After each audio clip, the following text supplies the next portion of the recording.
हम सबसे प्रार्थना करेंगे कि आपने कह दिया, उनको रियलाइजेशन हो गया, हम लोग भी जान गए, सारी बात को बता दिया, लेकिन अब इस बात को आगे बढ़ाने की आवश्यकता नहीं है। आप मान लीजिए कि कोई भूल हुई है, आगे उन्होंने इसको ऐसा नहीं करने का आश्वासन दिया है, इसलिए उनको क्षमा कर दीजिए। नमस्कार, मैं हूं रंजीत झा और आप देख रहे हैं न्यूज पीआर। बिहार सरकार के मंत्री मुकेश सहनी काफी सुर्खियों में हैं। इनकी वजह से सदन में हंगामा हो रहा है और कहा जा रहा है कि ये अत्यंत और आवश्यक रूप से मंत्रिमंडल से इस्तीफा देते हैं, इन्हें बर्खास्त कर दिया जाए। बावजूद इसके मुकेश सहनी को माफ कर दिया गया है। बिहार के मुख्यमंत्री नीतीश कुमार ने इन्हें माफ कर दिया है। जरा इस मामले पर मैं एक छोटा सा संक्षिप्त फिर से घटनाक्रम को समझा देता हूं संक्षिप्त तौर पे कि क्या है। दरअसल मुकेश सहनी अपने हमशक्ल भाई का इतना प्रयोग करने लगे हैं सरकारी कार्यक्रम में, जो अब सुर्खियों में आ गई है। उनके भाई एक्सपोज हो चुके हैं कि वह सरकारी कार्यक्रम में जाते हैं मुकेश सहनी के बदले, माननीय मुकेश सहनी के बदले चले जाते हैं। तो ऐसे में आप समझ सकते हैं कि इस पर तो सवाल उठना लाजमी है। अब जब जानकारी सामने आई, सदन में हंगामा शुरू हो गया कि मंत्री मुकेश सहनी अपने पद का, अपने मंत्री होने का नाजायज फायदा उठा रहे हैं और हर जगह सरकारी कार्यक्रम के उद्घाटनकर्ता के तौर पर अपने भाई को भेज रहे हैं। यह सवाल जब मुख्यमंत्री तक पहुंची तो नीतीश कुमार कल हरकत में भी आए। उन्होंने कहा कि यह तो आश्चर्य की बात है, ऐसा नहीं होना चाहिए, और उन्होंने मुकेश सहनी को तलब भी किया। मुकेश सहनी को बुलाया गया, आधे घंटे बातचीत चली। मुकेश सहनी ने अपनी गलती को स्वीकार किया और साथ ही साथ शुरुआत में वो मुख्यमंत्री नीतीश कुमार के सामने कहे तो पहले तो ऐसा कुछ होता रहा है। नीतीश कुमार ने उन्हें समझाया कि नहीं, ऐसी बात नहीं है, आप मंत्री हैं, इसका मतलब ये नहीं है कि आप किसी को भी सगे संबंधी को या अपनी पार्टी के किसी नेता को किसी कार्यक्रम में, आधिकारिक कार्यक्रम में भेज देंगे। तो ऐसा लगा कि मंत्री मुकेश सहनी ने गलती कर दी है, नीतीश कुमार ने क्षमा कर दिया है।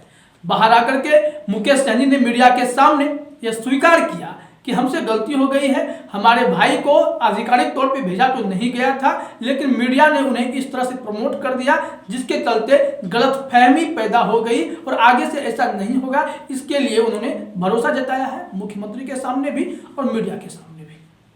तो लगा चलो सब ठीक हो गया है, विपक्ष तो नहीं मानने वाला है। विपक्ष ने कहा इससे काम नहीं चलेगा, यह लोग गलत फायदा उठा रहे हैं अपने पद का, ऐसे उन्हें इस्तीफा दे देना चाहिए। आज जब टीपीएस कॉलेज के उद्घाटन कार्यक्रम में मुख्यमंत्री नीतीश कुमार पहुंचे थे, वहां भी मीडिया ने उनसे सवाल किया कि कल मुकेश सहनी से आपकी मुलाकात हुई, जिसके बाद मुकेश सहनी ने माफी मांग लिया है, लेकिन ऐसे कार्यक्रम में अपने भाई का इस्तेमाल करना, उन्हें भेज देना खुद की जगह, यह तो अनुचित है। मुख्यमंत्री नीतीश कुमार ने कहा कल जैसे ही मुझे जानकारी मिली, मैंने उन्हें अपने पास बुला लिया और मैंने उनसे सारी बातों पर स्पष्टीकरण मांगा। वो पहली बार मंत्री बने हैं, उनसे गलती हो गई, हमने उन्हें क्षमा कर दिया है, आप भी माफ कर दीजिए, बात खत्म हो जाती है। लेकिन सवाल यहां उठने लगा है कि मर्यादा के लिए जाने जाने वाले मुख्यमंत्री नीतीश कुमार, एक वक्त जब महागठबंधन की सरकार थी, तेजस्वी यादव पर आरोप लगा भ्रष्टाचार का कि वह स्कैम में शामिल हैं, तो उनसे स्पष्टीकरण मांगा गया, नहीं तो इस्तीफा दे दो, यहां तक कहा गया था। नहीं माना गया तो खुद वो महागठबंधन से निकल करके फिर से एनडीए के पास वापस चले आए थे और महागठबंधन की सरकार गिर गई थी। ऐसे मर्यादा पुरुषोत्तम नीतीश कुमार मंत्री मुकेश सहनी को माफ कर देते क्या आसानी से? सवाल यही है, क्या नीतीश कुमार का यह बड़प्पन था या फिर मजबूरी रही है कि मंत्री मुकेश सहनी को वो इस्तीफा देने के लिए मजबूर नहीं कर पाए? यह सवाल तैरने लगा है तेजी से कि आखिर मुकेश सहनी पर इतनी नरमी क्यों? इसके पीछे की सॉलिड वजह है कि मुख्यमंत्री नीतीश कुमार क्यों ऐसा नहीं कर पाए, क्योंकि मुख्यमंत्री नीतीश कुमार अपने एक्शन के लिए ही जाने जाते हैं। तो बोलते भी हैं, हम किसी भी गलतियों को जल्दी बर्दाश्त नहीं करते, किसी को फंसाते नहीं, किसी को बचाते नहीं, ये सब बातें करते हैं। दरअसल आप समझिए कि मुकेश सहनी एक ऐसे नेता हैं जो विधानसभा चुनाव लड़े थे, चुनाव हार गए थे, बावजूद इसके इन्हें मंत्री बनाया गया, मंत्री पद दिया गया, क्योंकि इनकी पार्टी के 4 अन्य लोग जीत करके विधानसभा पहुंचे। जो जीते उन्हें तो कुछ नहीं मिला, लेकिन मुकेश सहनी चूंकि अपने पार्टी के सुप्रीमो हैं, तो ऐसे में दबाव बनाने में सफल रहे और उन्हें जो है मंत्री पद दिया गया, मत्स्य एवं पशुपालन मंत्री वो बने हुए हैं। अब सवाल उठता है कि इतने दबाव के बावजूद, इतनी बड़ी गलती के बावजूद नीतीश कुमार चुप कैसे रहे। नीतीश कुमार ने कहा कि पहली बार मंत्री बने हैं, उनसे गलती हो गई। और मुकेश सहनी भी स्पष्ट करते दिखे कि मेरे भाई को मैंने जानबूझकर किसी कार्यक्रम में नहीं भेजा, सोशल मीडिया में और मीडिया चैनल्स ने उन्हें प्रमोट कर दिया, जिस वजह से गलतफहमी पैदा हो गई। इसके बाद तेजस्वी यादव नेता प्रतिपक्ष चुप कहां बैठने वाले थे। हम सियासी समीकरण की भी बात करेंगे, जो हम 4 विधायक की बात कर रहे हैं उसको हम आगे जोड़ेंगे। लेकिन पहले आप ये समझिए कि तेजस्वी यादव ने भी ट्वीट किया और उन्होंने नीतीश कुमार पर हमला बोला है और मुकेश सहनी को नए तरीके से एक्सपोज किया गया है। उन्होंने कहा कि यह कोई गलती नहीं थी, यह जानबूझकर लिया गया फैसला था अपने भाई को प्रमोट करने के लिए। उसको लेकर के जो ट्वीट हुआ है, पहले मैं वो ट्वीट आपको पढ़ के सुनाता हूं क्या है। तेजस्वी यादव लिखते हैं, मुख्यमंत्री जी झूठ बोल रहे हैं कि मंत्री जी ने जानबूझकर अपने भाई को कार्यक्रम में नहीं भेजा। कैसे सीएम है कि इन्हें कोई जानकारी नहीं है कि मंत्री के भाई ने अनेक जिलों में शीर्षस्थ पदाधिकारियों की उपस्थिति में सरकारी कार्यक्रम में विभागीय योजनाओं का उद्घाटन, वितरण इत्यादि किया है। यह तो एक ट्वीट है, उन्होंने स्पष्ट कहा है। इसके लिए उन्होंने सबूत जारी किए हैं। ट्वीट्स और हैं जिनमें सबूत भी है, वो तस्वीरें वो साझा की गई हैं। और नीतीश कुमार से इन्होंने इस्तीफा मांग दिया है तेजस्वी यादव ने। नीतीश कुमार को कहते हैं, नीतीश कुमार जी अविलंब इस्तीफा दें। मुख्यमंत्री को यह भी नहीं पता उनकी सरकार में क्या हो रहा है। एक मंत्री की जगह उनका हमशक्ल भाई अब तक अनेक जिलों में शीर्षस्थ पदाधिकारियों की उपस्थिति में सरकारी योजनाओं का उद्घाटन कर चुका है। सीएम को सत्ता में बने रहने का कोई नैतिक अधिकार नहीं है। यह अपने आप में बड़ा ट्वीट है। अब सीएम से ही इस्तीफा मांगा जाने लगा है विपक्ष के द्वारा, नेता प्रतिपक्ष के द्वारा।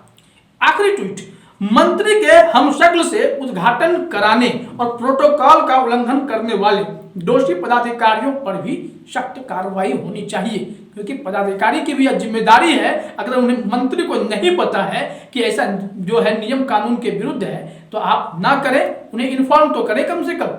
यह भी नहीं हुआ। ऐसे में तेजस्वी यादव ने दोषी पदाधिकारियों पर भी सख्त कार्रवाई की मांग की है।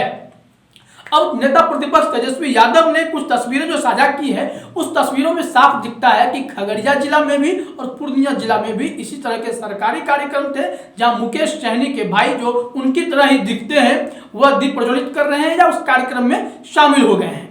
तो इसको लेकर के अब बवाल तो खड़ा होना लाजमी है।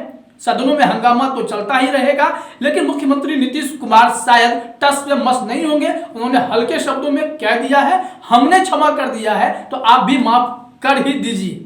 लेकिन मुख्यमंत्री जी कैसे इस पर कार्रवाई क्यों नहीं, ये जरूरी सवाल है, क्योंकि यह जानबूझकर तो नहीं लगता है। इतने सारे कार्यक्रम में मुकेश सहनी का ना जाना ये सवाल खड़ा करता है। आपकी मजबूरी की एक वजह जो हमारे पास लगती है वह यह है कि जो सीटों का फॉर्मूला है इस वक्त, जो आपके विधायकों का जो समीकरण है, जो 122 का जादुई आंकड़ा होता है बिहार में सरकार में बने रहने के लिए, उसके लिए मुकेश सहनी बहुत जरूरी है। मुकेश सहनी के 4 विधायक के हिलने से आपका समीकरण गड़बड़ हो सकता है, महज एक सीट के लिए कुछ भी हो सकता है। तो ऐसे में यह जरूरी है कि इनको आप मजबूरन अपने पास बनाए रखें। हालांकि अगर देखा जाए तो 125 लोग हैं टोटल, इसमें से 4 चले भी जाएंगे तो 121 होगा। एक और है जिनको शामिल किया गया जमा खान, तो शायद सरकार बच सकती है 122। अगर इसको देखा जाए फिर भी ये रिस्क के तौर पर भी होगा, कोई अगर इधर उधर हिला तो गड़बड़ हो सकता है। बीजेपी के पास 74 है, जेडीयू के पास 43 है, एक जमा खान गए 44 है, वीआईपी 4, हम 4। तो ऐसे में अगर वीआईपी के 4 लोग निकल भी जाते हैं तो जो है मुश्किलें जो है बढ़नी तो शुरू होंगी, क्योंकि एक सीट को सेफ जोन में लाने के लिए, जमा खान को अपने पास लाने के लिए नीतीश कुमार ने काफी मशक्कत कर ली। वो मिल भी गए, शामिल हो भी गए।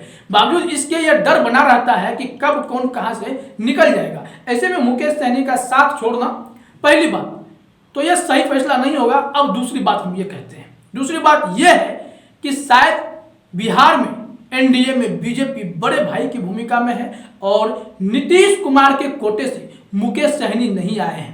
मुकेश सहनी आए हैं बीजेपी के कोटे से, और बीजेपी ने अब बिहार मंत्रिमंडल में ऐसे ऐसे नेताओं को ही भरा है जो नीतीश कुमार को परेशान करें। ऐसे ऐसे घटनाक्रम हो जाए जिसका जवाब देते नीतीश कुमार को नहीं बने। इसकी तैयारी भाजपा ने कर ली है। अब जब भाजपा ने इतनी बड़ी तैयारी की है तो ऐसे में मुकेश सहनी का गलती कर देना तो भाजपा को तो डाइजेस्ट हो ही जाएगा। भले मुख्यमंत्री नीतीश कुमार को डाइजेस्ट ना हो लेकिन भाजपा को तो हो जाएगा। भाजपा जब तक नहीं चाहेगी तब तक बिहार में नीतीश कुमार कोई भी कड़ा और बड़ा फैसला तो ले ही नहीं सकते हैं। नीतीश कुमार के लिए यह मुश्किल घड़ी हो जाएगी जब मुकेश सहनी के अलावा भी कई ऐसे मंत्री अपने पद का गलत फायदा उठाएंगे, कुछ भी करेंगे, चाहे वो बीजेपी के नेता हो या फिर वीआईपी के हो, तो इन पर एक्शन लेना उनके लिए जो है मुश्किल हो जाएगा। वो कैसे ले पाएंगे? शायद मजबूरी रही होगी क्योंकि नीतीश कुमार दबाव में बहुत हद तक है इस बार। और ऐसा कहा जाता है कि नीतीश कुमार के पैरेलल भी एक चेहरा खड़ा करने की कोशिश बीजेपी लगातार कर रही है, जिसके लिए शाहनवाज हुसैन की बिहार में एंट्री कराई गई ताकि जो है यह बना रहे कि बीजेपी के पास एक ऐसा फेस है जो नेशनल लेवल पर सर्वमान्य है, राष्ट्रीय स्तर पर वह जाना जाता है वह चेहरा। तो ऐसे में शाहनवाज हुसैन की एंट्री भी इसी कड़ी का हिस्सा है। इसके अलावा जो मुकेश सहनी की हम बात करते हैं तो मुकेश सहनी शुरुआत में ही जब तेजस्वी यादव के ऊपर बड़ी प्रेस कॉन्फ्रेंस में उन्होंने आरोप लगा दिया था कि तेजस्वी यादव ने मुझे पीठ में छुरा घोंपा है, वह भी एक सोची समझी जो है रणनीति रही होगी मुकेश सहनी की, तो वो बीजेपी से मिले। बीजेपी में उन्होंने पुराने गिले शिकवे दूर करके जब 11 सीट उन्हें मिलता है कि आप 11 सीट पर चुनाव लड़ सकते हैं तो मुकेश सहनी खुश हो गए। और संजय जायसवाल बीजेपी के प्रदेश अध्यक्ष कहते हैं कि 40% अति पिछड़ों के नेता हैं मुकेश सहनी और मुकेश सहनी का अपमान अति पिछड़ों का अपमान है।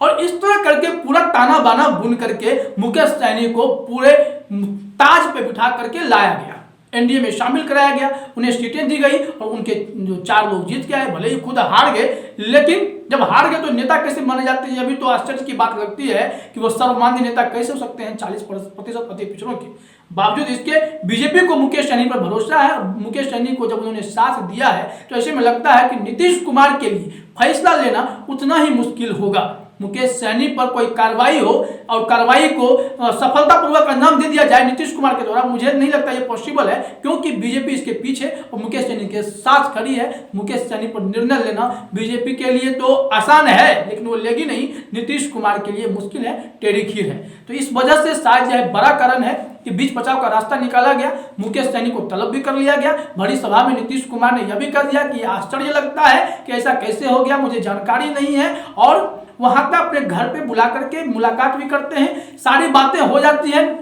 सब कुछ मैनेज करने की कोशिश होती है। मुकेश सहनी सामने आकर के माफी भी मांग लेते हैं, बड़प्पन दिखाते हैं। नीतीश कुमार भी मीडिया में बड़प्पन दिखा रहे हैं कि हमने माफ कर दिया है, आप भी माफ कर दीजिए। शायद बड़प्पन से ज्यादा यहाँ मजबूरी दिखती है।